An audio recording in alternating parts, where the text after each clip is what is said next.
Good morning and welcome to today's hearing.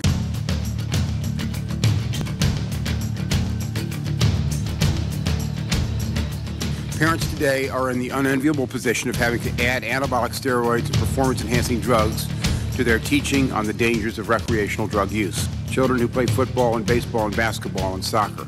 Children who idolize and emulate professional athletes. More than 500,000 high school students have tried steroids. 12th graders describe steroids as very easy to get. Steroid use among teenagers, especially aspiring athletes, is a large and growing problem. And I can only wonder how we've arrived at a place where the drive to win is more important to some than not cheating or not risking permanent harm to your health. That's not 3, 1, 2, 3, 4! Members of this committee and Mr. Vice Chairman, I would first like to say that I'm very humbled that any member of this committee would consider what I have to say to be of importance. In no way do I consider myself an expert on steroids. My testimony is truly only personal experience and opinion. These kids were cheating. These kids were doing things that were against the law. That group of kids will be known for the steroid issue. Well, this was a really close-knit community. Everybody knew everybody. There was only 5,000 people in Buckeye back in 2003. I was excited. It was my first head coaching job, and we kind of laugh about it now. You be careful what you wish for because you may get it, and that was certainly a rude start to becoming a head football coach. A police officer came out to our practice one day and with the principal, and they brought one of our players off the field, and the principal had told me that there was a very serious issue that he wanted me to get taken care of. This one player's parent had called the police and said that she knew that a lot of football players were using steroids because her son had a list, and she found his needles and that type of stuff in his desk in the house. The kid who was caught wouldn't talk to the police, but he said he would talk to me. So the police asked me to, get the names of these players, which isn't easy because you're asking someone to basically rat on their friends. Here I am, a new coach, and I knew this was a very serious thing that was going to happen.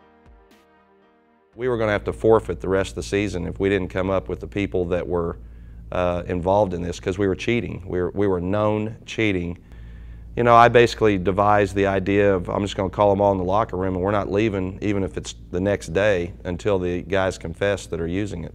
And it was never about my being vindictive toward these kids. I didn't want to be the policeman who found the answers, but I also, more than anything, did not want the kids who didn't do anything wrong punished for their season. I consider their actions selfish and ill-advised. And what I basically did was called one player in at a time, and over the next 5 hours, I had so much truthful information, they all started confessing because it sounded like I already knew everything.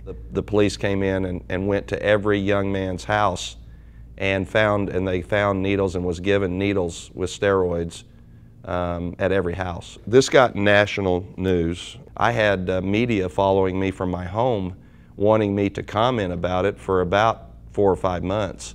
I think the biggest problem that the parents had was they felt like their kids weren't allowed to have them in there with them, and the embarrassment to the family. I honestly had one of the dads call me on the phone and tell me that I should have called him and he would have hid the syringes so that the police couldn't find them. That was his exact words. I'm sorry that that happened to them. We all suffered from that, but they wanted to blame somebody. Not their kids, but they wanted to blame somebody. And the principal and myself were the obvious targets. And I get that, to be honest with you. I don't agree with it, but I get it. My family suffered a lot from it. These people tried to get me fired for 4 years. Some of them were, very vindictive. I didn't feel like there was a need to apologize to anybody when I didn't feel like I had done anything wrong other than to get the truth out of these kids. So it was a pretty grueling thing that I thought about leaving many times, but I just, I was not going to allow this incident to keep me from doing what I had wanted to do for so long. You've sent a tremendously positive message to every kid that follows, and I hope that you're not inclined to back off. Oh, I don't in any way apologize for what I did. I've prayed and studied on this daily, and it was a difficult time for me, and I feel like I stuck with and did the right thing. That's a good idea. That away, good job. I don't think they wanted to hurt anybody, but I believe that they wanted the easy way out of getting bigger, faster, and stronger instead of working for it. I don't think they knew the depth of where it was going, that there are, suffering consequences. Many feel pressured to perform at a high level. The CDC reports approximately 1 million adolescents have used or are using anabolic steroids, and the latest University of Michigan data reveals past year steroid use among 12th graders has never been higher. It was an unfortunate incident that everyone was very happy that it was being addressed because it dealt with the safety and welfare of kids. It became a situation with the football coaches talking, and you do want to learn from other people's experiences, and it was more of a learning experience and an understanding of how did it happen and how did it come about and how did it get handled and the resolve. But anytime that something happens that you wish didn't happen, you always want to reflect back and how did it happen and how could we have avoided it and how did we not recognize that it was happening and how do we work with parents more and how do we educate kids more. That's the learning process because none of us want to go through that. It stabs you in the heart to know that you can do better from the start.